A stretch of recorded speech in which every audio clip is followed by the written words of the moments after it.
बिस्मिल्लाहिर्रहमानिर्रहीम। अस्सलाम वालेकुम डियर स्टूडेंट्स।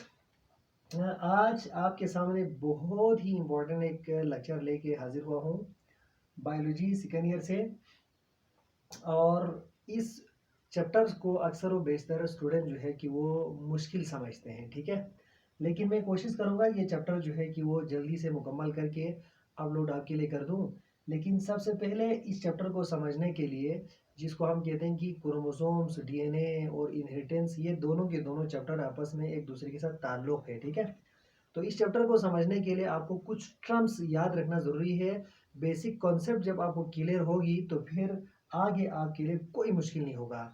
तो आज मैं आपको इस लेक्चर के अंदर ये समझाने की कोशिश करूँगा कि जिन स्टूडेंट्स की जो बेसिक कॉन्सेप्ट इस चैप्टर के हवाले से जो वीक है, उनको ये मुश्किल लगता है। तो आज मैं उन छोटी-छोटी कॉन्सेप्ट को आपके सामने रखूँगा ताकि आपको चैप्टर पढ़ने में कोई मुश्किल ना हो। तो देखें कि इस चैप्टर के अंदर हमने ज़रा 3 चीज़ों के बारे में पूरी डिटेल से पढ़ना है, जैसे कि क्रोमोसोम है और नंबर 2 डीएनए है और तीसरा जो चीज़ है कि वो जीन है, ठीक है। इन तीनों में अक्सर वेस्टर्न स्टूडेंट को कंफ्यूजन रहती है कि सर ये जो जीन क्या है, ये जो क्रोमोसोम है और फिर ये डीएनए है क्या चीज़। तो ये आपको मैं आज इंशाल्लाह मुकम्मल तौर पर क्लियर कर दूंगा इस चैप्टर के अंदर। सबसे पहले आप ये याद रखिए, लेट सपोज आप ज़रा देख लें कि एक सेल है आपके पास, ठीक है। यू हैव अ सेल, एक आपके पास सेल है और सेल का ये हिस्सा न्यूक्लियस कहा जाता है। और ये न्यूक्लियस जिस मेम्ब्रेन के अंदर बंद है उसको हम कहेंगे न्यूक्लियर मेम्ब्रेन या न्यूक्लियर इन्वलप कहेंगे, ठीक है। तो न्यूक्लियर इन्वलप से लेकर ये जो सेल मेम्ब्रेन तक का दरमियानी फासला है, इस दरमियानी फासले को हम कहेंगे साइटोप्लाज्म। ये तो आपको पता है। और न्यूक्लियस के अंदर बहुत सारी चीज़ें हैं, लेकिन उसमें से एक खास बात यह है कि इसके अंदर दरअसल क्रोमोसोम मौजूद होती है। लेकिन before dividing the cell, cell के डिवाइड होने से पहले ये होगा कि कंडेंस फॉर्म में, क्रोमोसोम इस फॉर्म में होगा। तो इस हालत में हम उसे कहेंगे क्रोमेटिन, कहेंगे उसे हम क्या कहेंगे, उसे क्रोमेटिन, ठीक है, क्रोमेटिन। अब ये जो क्रोमेटिन है कि जब सेल ने डिवाइड होना हो, when cell is being divided, तो ये ऑर्डर की फॉर्म में आ जाएगा। ऑर्डर की फॉर्म का मतलब क्या है? ऑर्डर की फॉर्म की मिसाल बिल्कुल इस तरह है जैसे कि आपके पास एक जरा धागे का एक जरा गुच्छा हो, ठीक है। तो उसको जरा आप काटेंगे तो फिर क्या होगा? अब ये ऑर्डर की फॉर्म में आएगा। तो ऑर्डर की फॉर्म में इस तरह से,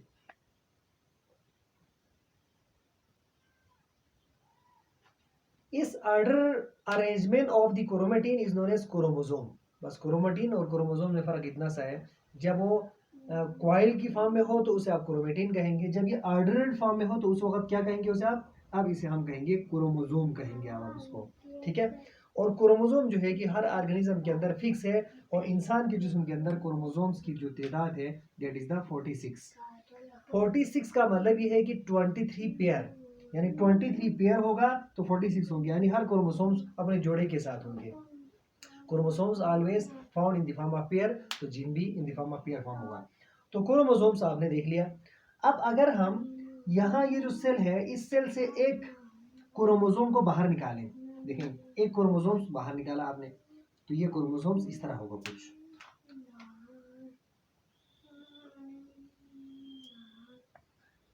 ये क्रोमोसोम है जो कि आपने बाहर निकाला, ठीक है।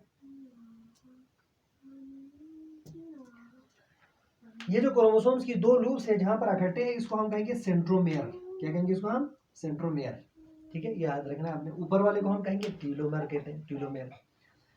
अब हमने एक क्रोमोसोम्स बाहर निकाला। अगर आप इस क्रोमोसोम्स को जरा देखेंगे कि इसका एक पार्ट यहां से अलग कर दो, सेल के न्यूक्लियस से एक क्रोमोसोम आपने बाहर निकाला और एक क्रोमोसोम का ये वाला पार्ट अगर आप बाहर निकालेंगे तो ये आपको नजर आएगा कि लंबी एक स्ट्रिंग की तरह, ठीक है। और ये जो स्ट्रिंग है, जैसे मैं इसको बाहर और छोटा कर दूं और छोटा करके बाहर निकालूंगा तो फिर ये आपको कुछ इस तरह से नजर आएगा, which is made up of the DNA, यानी जो क्रोमोसोम्स है कि इसकी अगर हम कंपोजिशन की बात कर लें तो अभी आपके मैंने सामने लिखा हुआ है, क्रोमोसोम्स दो चीज़ों पर मुश्तमिल है कि इसमें 40% जो है कि वो डीएनए होते हैं एक क्रोमोसोम के अंदर, 40% डीएनए, और इसके अंदर जो 60% है कि वो प्रोटीन मौजूद होता है, ठीक है। अब हमने ये देखना है कि डीएनए इसके अंदर किस तरह मौजूद है और फिर इसके अंदर प्रोटीन किस तरह से मौजूद है, ये हम देख लेते हैं। तो इस क्रोमोसोम का एक हिस्सा जब आप बाहर निकालेंगे तो फिर आपको एक धागा नजर आएगा, बिल्कुल छोटा सा धागा। उस धागे को हम कहेंगे डीएनए, कहेंगे इसको हम क्या कहेंगे, इसको हम डीएनए। ये डीएनए है, ठीक है। तो डीएनए हमेशा पाया जाता है कि डबल स्ट्रैंड की फॉर्म में, डबल स्ट्रैंड जिसको हम डबल हेलिक्स कहते हैं, ठीक है। डबल हेलिक्स यानी इस तरह डीएनए इस तरह पाया जाता है, जैसे कि आपको पता है आरएनए जो है वो सिंगल हेलिक्स में पाया जाता है। तो मैंने यहाँ पर ये दो क्यों लिखा, इसलिए लिखा क्योंकि इस क्रोमोसोम जिस चीज से बना है वो तो डीएनए है, और डीएनए जो है कि वो डबल हेलिक्स की फॉर्म में है, तो मैंने ये जो डबल हेलिक्स बना दिया यहाँ पर, ठीक है। अब ये जो डबल हेलिक्स है कि इसको जरा हम आगे देखेंगे, थोड़ा सा और पतला करके जरा देखेंगे कि 7 नैनोमीटर तक अब आप देखें तो फिर ये जगह जगह इनफोल्ड हुआ होगा। क्या हुआ होगा, ये जगह जगह इनफोल्ड हुआ होगा, देखेंगे ये जगह जगह इनफोल्ड हुआ हुआ है, ठीक है। डबल हेलिक्स है और जगह जगह क्या हुआ, इनफोल्ड। यहाँ पे इन दोनों के दरमियान क्या मौजूद है, हाइड्रोजन बॉन्डिंग मौजूद है। ये दो डीएनए के स्ट्रैंड है और दोनों डीएनए के स्ट्रैंड आपस में जुड़ा हुआ है, किस चीज से जुड़ा हुआ है, हाइड्रोजन बॉन्डिंग के थ्रू जुड़ा हुआ है, ठीक है। बेस पेयर मौजूद है यहाँ पर, एडेनिन है, थाइमिन, गुआनिन वगैरह है, उन बेसिस वगैरह के जरिए ये आपस में जुड़ा हुआ है और उसको हम कहते हैं कि हाइड्रोजन बॉन्डिंग, ठीक है। ये हो गया डीएनए, क्रोमोसोम्स के अंदर डीएनए ये है, देयर इज अ 40%। अब आप कहेंगे इसमें जो प्रोटीन कहाँ पे है, तो आपको ये जो इनफोल्ड नजर आ रहा है, इस इनफोल्ड के अंदर जो है कि वो 8 हिस्टोन प्रोटीन होता है, ठीक है। 1 2 3 4, 4 इस तरफ होती है और 4 जो है वो पीछे, 1 2 3 4, यानी हर इनफोल्ड के अंदर 8 हिस्टोन प्रोटीन होंगे। उस प्रोटीन का नाम है हिस्टोन, हिस्टोन प्रोटीन, ठीक है। ये जो हिस्टोन प्रोटीन है इसका नाम होता है हिस्टोन प्रोटीन। क्या नाम होता है इसका, हिस्टोन प्रोटीन। और हिस्टोन प्रोटीन कहाँ पे होगा, ये होगा कि डीएनए की जो इनफोल्डेड है इसके अंदर ये मौजूद होगा 8 प्रोटीन यहाँ पर। और just like beads in the string, beads जैसे जो हम कहते हैं ना कि रिंग के अंदर जो मौजूद ऊपर एक जो लोहे का यानी एक पत्थर होता है कि उसको हम कहते हैं बीट्स, तो just like a beads in the string. और इसी तरह से कुछ आगे ये है, फिर इसके बाद फिर यहाँ पर आपको जो इनफोल्डिंग नजर आएगा, फिर उसमें फिर 8 प्रोटीन है जनाब, हिस्टोन प्रोटीन। फिर आगे जाएंगे तो फिर 8 प्रोटीन है, फिर आगे जाएंगे तो फिर 8 प्रोटीन, और ये करते करते करते आपको नजर आएगा कि पूरा का पूरा पूरे क्रोमोसोम्स के अंदर इस तरह से प्रोटीन 8 मौजूद है। और साथ ही साथ आपको प्रोटीन जिस चीज के अंदर बन है उसको हम कहेंगे डीएनए। तो डीएनए और क्रोमोटीन आपस डीएनए और प्रोटीन इस तरह से अरेंज है, इसको हम कहेंगे कि ऑर्गेनाइजेशन। क्या कहेंगे इस अमल को हम, ऑर्गेनाइजेशन कहते हैं इसको आप, ठीक है।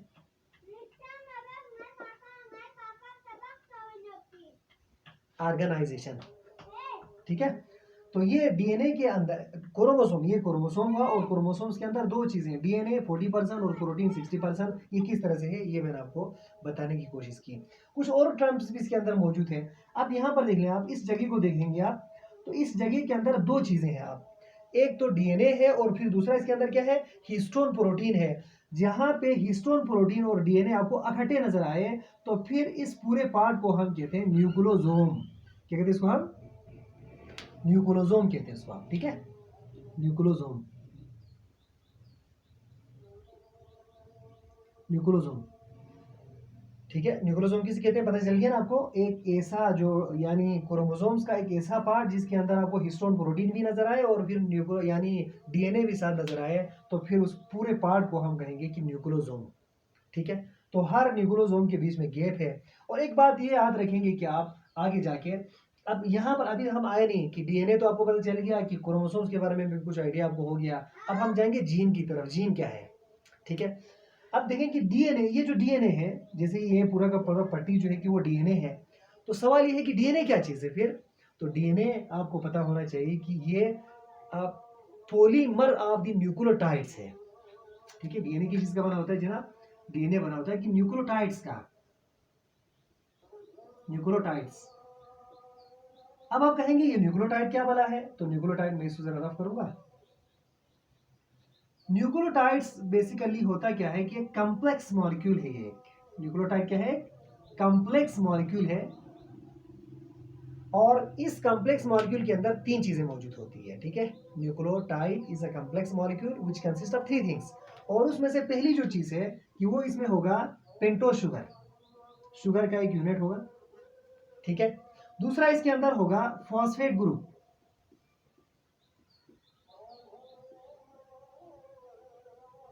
तीसरा इसके अंदर होगा nitrogen base, nitrogen containing base. ठीक है, ये तीन चीजें मिलकर जो एक चीज बनती है उसको हम कहेंगे कि डीएनए यानी न्यूक्लियोटाइड कहेंगे। आपने देखा होगा इसका डायग्राम कुछ इस तरह से है, जैसे पेप्टोज शुगर ये है, ठीक है, और इसके अंदर यहां पर एक आपको नजर आएगा कि नाइट्रोजन बेस,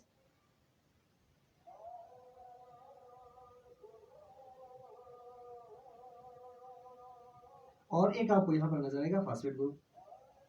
ठीक है, ये जो तीन चीजें मिलकर जो एक मॉलिक्यूल बनती है ना, उस मॉलिक्यूल को हम कहेंगे न्यूक्लियोटाइड कहेंगे उसे आप। ठीक है, इस तरह के बहुत सारे मॉलिक्यूल आपस में इकट्ठे होंगे तो फिर एक बनेगा डीएनए। इसलिए कहते हैं कि हम polymer of nucleotide is known as DNA कहेंगे उसको आप। ठीक है, न्यूक्लिक एसिड या डीएनए। अब ये जो डीएनए है कि जो कि आपको यहाँ पर नजर आ रहे हैं, ठीक है, ये न्यूक्लियोटाइड की यूनिट्स है। ये आपको कॉइल की फॉर्म में नजर आएगा, रिकॉइलिंग फॉर्म में। जब हम क्रोमोसोम्स के अंदर देखेंगे तो कॉइल दर कॉइल होकर क्रोमोसोम एक बना है। तो देखें कि ये दो तरह से कॉइलिंग होगी। एक तो अगर आप देखें इसको यूं यूं होगा, जिसको हम कहते हैं कि कॉइल, सुपर कॉइल कहते हैं उसको आप। ठीक है, कुछ जगह पर ऐसे होंगे कि जो कि कॉइलिंग इस तरह होंगे, बहुत ज्यादा डीपली कॉइलिंग होंगे कुछ जगहों पर यहाँ पे। ठीक है, और कुछ जगहों पर होंगे कि ये इतना ज्यादा कॉइल की फॉर्म में नहीं होगा, बल्कि ये थोड़ा सा खुला हुआ होगा इस तरह। तो इस क्रोमोसोम्स की वो पार्ट, ठीक है, जो थोड़ा सा बहुत ज्यादा कंडेंस हो, हाईली कंडेंस हो, जो क्या हो, हाईली कंडेंस हो, तो इस हाईली कंडेंस फॉर्म को हम कहेंगे हेट्रोक्रोमेटिन कहेंगे इसको आप। दोबारा देख लीजिए, सुन लीजिए आप, यानी ये जो पूरा का पूरा क्रोमोसोम आपने देख ली, क्रोमोसोम्स की एक पार्ट जिसको हम कहेंगे डीएनए, और डीएनए के अंदर क्या मौजूद है, हिस्टोन प्रोटीन। ये क्या है, ये सब जब क्रोमोसोम्स के अंदर आपको कॉइल की फॉर्म में नजर आएगा, रिकॉइलिंग फॉर्म में। ठीक है, तो ये जो कॉइलिंग दो तरह से होगी, एक तो बहुत ज्यादा कंडेंस, हाईली कंडेंस फॉर्म में, इसको हम कहेंगे हाईली कंडेंस फॉर्म। ठीक है, हाईली कंडेंस फॉर्म वाली जो पार्ट है उसको हम क्या कहेंगे, हम हेट्रोक्रोमेटिन कहेंगे उसको। क्या कहेंगे हम, हेट्रोक्रोमेटिन। और कुछ जगहों पर ऐसे होंगे कि जो कि कंडेंस, इतना ज्यादा कंडेंस नहीं होगा, जैसे कि आपको खुला नजर आ रहा है, कॉइलिंग तो है लेकिन इतना ज्यादा कंडेंस नहीं है, तो इस वाले हिस्से को हम कहेंगे यूक्रोमेटिन, क्रोमेटिन। ठीक है, जो हाईली कंडेंस हो उसे हेट्रोक्रोमेटिन, और जो लेस कंडेंस हो उसे क्या कहेंगे हम, उसे हम यूक्रोमेटिन कहेंगे।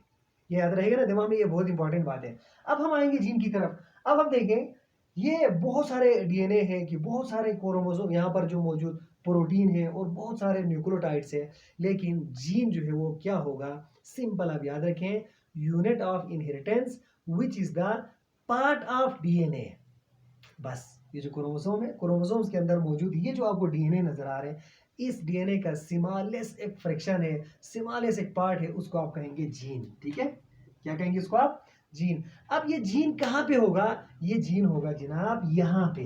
ठीक है, यू क्रोमेटिन, जहां पे आपको नजर आ रहे हैं कि जो डीएनए की कॉइलिंग थोड़ा सा यहाँ पर हल्का है, यहाँ पर जो लेस कॉइल है, तो यहाँ पे अगर हम देखेंगे कि एक पार्ट इसको उठा के लिखेंगे तो that is known as gene. इसको हम जीन कहेंगे बिकॉज ये मुख्तलिफ किस्म के बायोलॉजिकल इंफॉर्मेशन को एक्सप्रेस करने की सलाहियत रखती है जनाब। तो seamless fragment of the DNA which are less condense is known as gene. तो जीन यहाँ पे है। ठीक है, अब आपकी कंफ्यूजन दूर हुआ होगा कि इन तीनों के बारे में, क्रोमोसोम्स क्या है, डीएनए क्या है, और फिर इसके बाद जीन क्या है, आपको पता चल गया होगा। उम्मीद है कि आपने इस वीडियो को लाइक की होगी, आपको समझ में आया होगा, आपने एंजॉय की होगी।